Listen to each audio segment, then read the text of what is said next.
ये भारतीय संस्कृति को रक्षा करने आज ये जो गुरुकुल वार्षिक उत्सव ये गुरुकुल वार्षिक उत्सव सहित महर्षि देवदयानंद सरस्वती 200तम जन्म वार्षिकी पालित होची। आज को 2 वर्ष तले जिते मु दिल्ली जाइली 12 फेब्रुआरी 2023 रे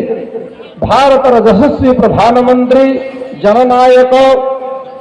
नरेंद्र दामोदर मोदी जो घोषणा कले 19 शताब्दी महर्षि देवदयानंद जिते चतुर्थी अंधकार साम्राज्य थिला जिते बाल्य विवाह प्रथा जिते सती प्रथा जिते बाल विवाह प्रथा थिला परदा प्रथा भितर महिला मान शिक्षार अधिकार नथिला शोषित मानक वंचित मानक समान अधिकार प्रदान कर समस्त प्रकार कुरीति नीति को मूलोत्पाटन करने महर्षि दयानंद सरस्वती धरा पृष्ठ ईश्वर आशीर्वाद रूप जो आविर्भाव होता शीघ्र प्रधानमंत्री घोषणा करते महर्षि दयानंद जन्मदिन समग्र विश्व भारत सरकार सहयोग संस्कृति मंत्रणालय सहयोग पालन कर